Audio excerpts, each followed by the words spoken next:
So we've gone through, you guys have mastered Hardy-Weinberg equilibrium. You've mastered how things work under this mathematical construct where allelic frequencies never change. You can predict genotypes, you can predict phenotypes, you can predict allelic frequencies from one generation to the next under very specific circumstances. But that's not how it holds true all the time. Hardy-Weinberg does not always equal 1. And that's just crazy. I don't even know why I came up with this title. Hardy-Weinberg equilibrium, disequilibrium. That's truthfully what it describes, but it's a mouthful. We're going to go over genetic variation and how you get that genetic variation today.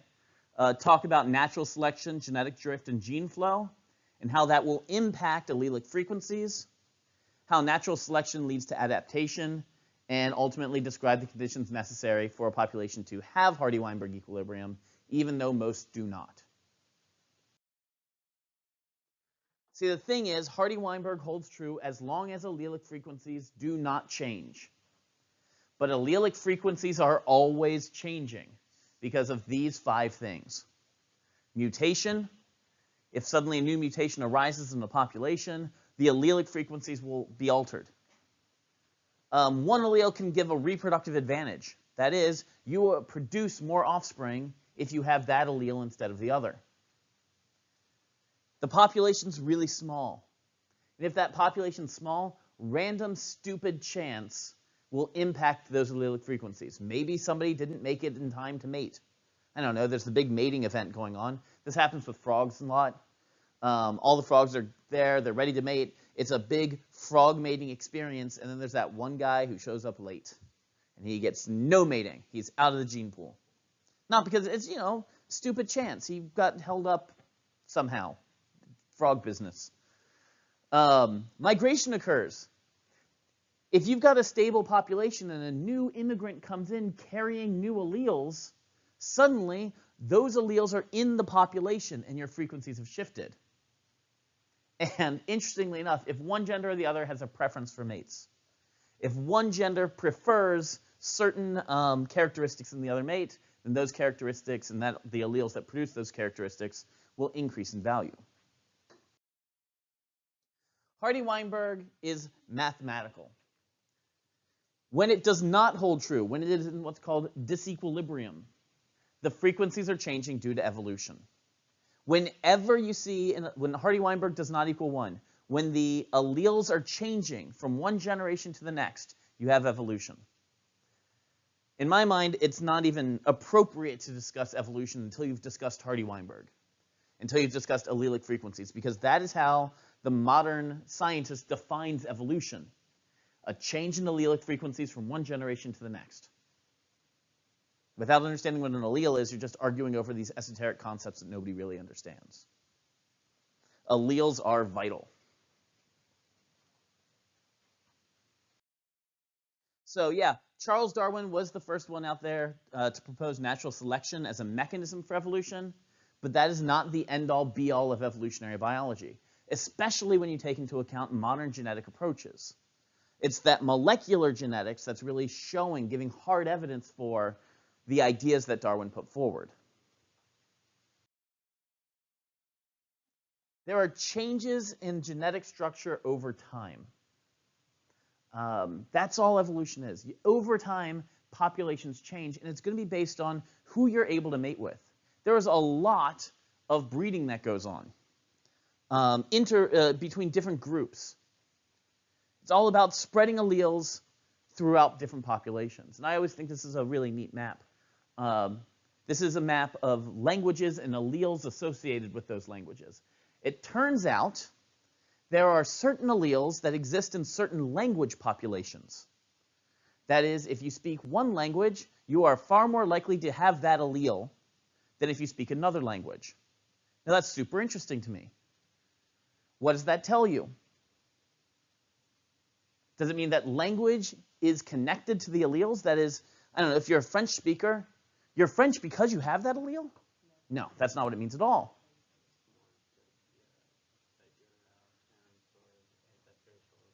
It's your parents or ancestors are French. Likely you speak French. Put it this way. So like I said, this is an allelic map. You've got Spain down here, this sort of greenish group. France, pretty red. There's a little bit of carryover with Belgium. Britain, bright yellow with a little bit of some greens from Germany. The Germanic languages, Norwegian at the top. Way over here, you got the Russian Federation with some overlap into Polish, Slovak, and Hungarian. Why would it be that you don't see terribly much overlap in these alleles, yet these countries who are so close together do have a little bit of overlap? What? Migration. Okay, but even more important than migration, just moving into the country doesn't do anything. That's not spreading alleles. What does? Reproducing. It all comes down to mating. So why is it, and this should make sense to you guys, why is it that in France you're going to have a huge cluster of this allele associated with French? Because in order to mate with somebody, you have to talk to them. If you've ever tried to mate with somebody without talking to them, it's probably quite difficult to convince them. And that's just really neat to me. You have to remember that all of these things are about reproductive success. If it helps you reproduce, it'll get passed on. These alleles they have nothing to do with speech, but they have everything to do with if you're speaking a language, that language group is able to interbreed much easier than an outside language group could. And that's interesting. So in a population, you could get new mutation. You're a mutant. You arise in this population, and you've gotten a new allele. If I was to sort of write down a bunch of alleles, let's go with A's and B's because that's easy. We've got big A's. Okay, super simple. We've got 5 organisms, all of which are homozygous for big A. What's my frequency then of big A? 1, right? All right, mutation. Oh no, now I got a little a. Has my frequency of big A changed? Yes, now it's lower. Was it like 0.9? This means evolution is occurring. Your allelic frequencies have changed. That's it. New mutation, evolution. Natural selection. This is the process by which heritable beneficial traits increase in frequency for successive generations. It's a lot. We look at Darwin's birds for this, the finches, and you'll see different beak adaptations. Each of those beaks provided a reproductive benefit. That is, they were better able to survive, better able to get food, better able to reproduce. Reproductive benefits through structural changes. So those mutations provide new alleles. The alleles then are selected on by natural selection. So it promotes, natural selection promotes adaptation. This is a sort of classic example of birds and their beetles. These birds prefer green beetles. So in a population of lots of green beetles, you have a few mutants in there, and those few mutants are brown. The green beetles get eaten. So what happens to the relative frequency of that brown allele? It goes up. So the birds keep eating until you have a lot of brown beetles. Now, what should, if it's just like this, just this easy, what should happen in the end? If you eat all the green beetles, then there's no more green beetles, they're all brown beetles. Yet we don't see that. We still see variation in populations. Because it can't be that easy, can it? What would happen if these guys only ate green beetles until finally there's just a population of brown? What would happen to the birds? They die until you got that bird that suddenly starts to prefer brown beetle. And then that bird's alleles will go up in value. And so you have this balancing act between predators and prey. It's a theory we're going to come back to again and again and again. It's called the Red Queen hypothesis. It's based off Lewis Carroll's book, Alice in Wonderland, where Alice is running as fast as she can from the Red Queen, but she finds that she always stays in the same spot. So as fast as one population is changing alleles, the population that preys on it is also changing alleles. Adaptation, adapting to the environment. So while Darwin put forward this idea of natural selection, the more modern theory is not selecting on traits. The more modern theory is about selecting alleles. So a new mutation creates a new allele, and that can alter the amino acid sequence. Now, you guys all remember Bio 101, we talked about transcription and translation. If you change the DNA, the RNA gets altered. If you change the RNA, the polypeptide it creates might get altered. And if that polypeptide creates a protein, then that function of the protein may be entirely changed. Small changes in proteins will make gigantic impacts on the way that protein is supposed to function. In fact, this is what causes a lot of, obviously, human genetic conditions, but cancers are caused this way. One change in just a few amino acids will alter the way the cell checks itself in the cell's life cycle. If there's a, do you guys remember checkpoints in mitosis? Well, for those in my class, we talked about those. I don't know if the other instructors did.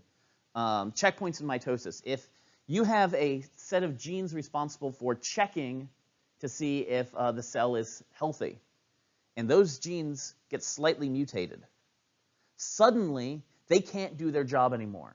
The proteins don't fit.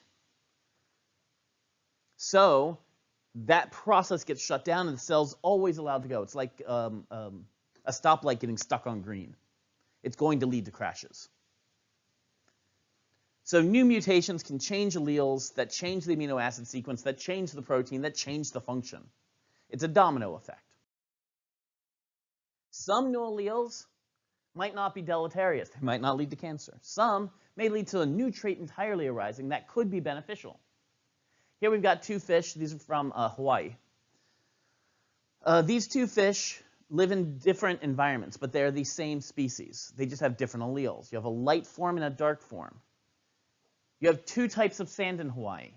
You have black sand and white sand. So when you're going up a creek, if it's a black sand creek, which of these two forms, A or B, do you expect to be prevalent? B. It confers that natural camouflage. In other creeks, the light creeks, the white sand creeks, you're going to see a lot more A. It's simply one change in one allele caused this difference in color. And selection is acting on those. Individuals with more beneficial alleles are more likely to survive and reproduce. It's all about reproduction. I know everyone's like, what's the meaning of life? I will tell you, it's to reproduce. That was easy. Next. Those with more beneficial alleles are more likely to survive. They're more likely to produce offspring, contribute their genes to the next generation. Whether you're a bacteria, a shark, a tortoise, it doesn't matter. It all works the same.